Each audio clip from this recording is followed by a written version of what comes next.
Bonjour à tous les passionnés de cinéma. Je suis enchanté de vous retrouver sur ma chaîne Cinémadicte, où je vous propose les meilleures infos sur les nouveautés cinématographiques et les films déjà sortis. N'hésitez pas à vous abonner pour ne rien manquer des contenus captivants à venir. Bonjour à Allons-y. tous, et bienvenue dans cette nouvelle vidéo. Aujourd'hui, je vais vous parler de Valhalla Rising, un film réalisé par Nicolas Winding Refn. Dans cette critique, je vais explorer les thèmes profonds et souvent déroutants de l'œuvre, ainsi que l'esthétique visuelle qui la caractérise. Je partagerai également mes réflexions sur les performances des acteurs et la manière dont le film aborde la violence et la spiritualité. Restez avec moi pour découvrir si ce voyage cinématographique mérite d'être vécu ou s'il laisse un goût amer. C'est parti. Je réécris ma critique après une énième vision du film, pour pouvoir la développer mieux. Je suis parti à la recherche du pourquoi, de ce qui fait très précisément que j'aime ce film, à ce point-là, alors que je ne cesse d'entendre autour de moi tellement de critiques à son sujet et à celui de son auteur.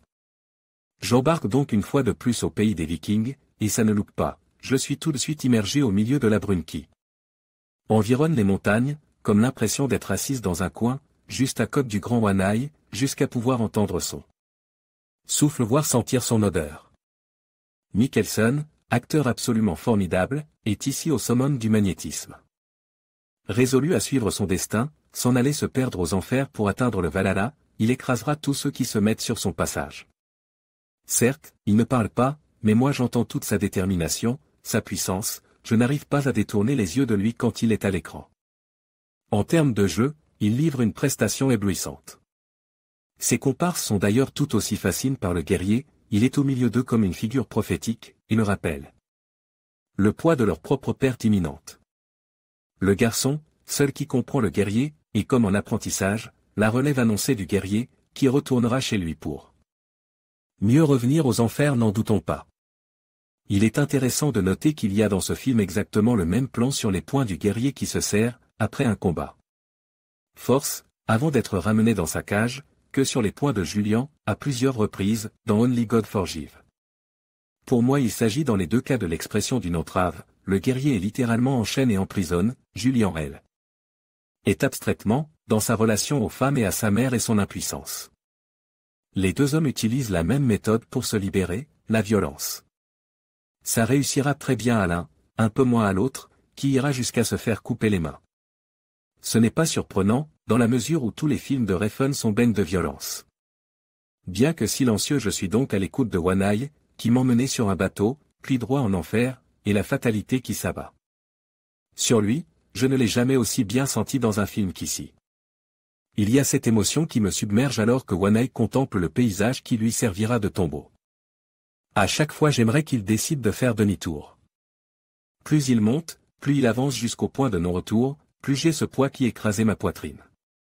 J'ai d'ailleurs constaté que je finis sans y manquer le film à bout de souffle, comme si j'avais couru après le guerrier pour le retenir.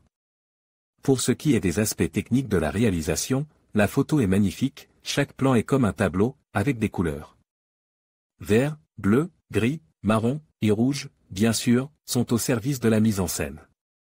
Le son, comme toujours, et je ne sais pas comment ni pourquoi, est parfait, on entend le moindre bruit. La bande-son est bonne sans être omniprésente. Pour moi le cinéma de Refn est un cinéma sensuel, au sens propre du terme. Il engage mes sens à chacun de ses films et j'ai toujours l'impression d'être au milieu de l'action, physiquement. Et encore plus dans ce Valhalla Rising, qui m'a enchaîné à son héros, me condamnant à le regarder encore et encore, tout comme le guerrier devra partir se sacrifier, encore et encore. Isobel. En conclusion, la critique de Valhalla Rising, par Isobel nous invite à réfléchir sur les thèmes profonds et souvent dérangeants du film. À travers une analyse minutieuse des personnages et de la narration visuelle, Isobel met en lumière la richesse symbolique de l'œuvre de Nicolas Winding Refn. Ce film, bien que controverse, offre une expérience cinématographique unique qui mérite d'être explorée.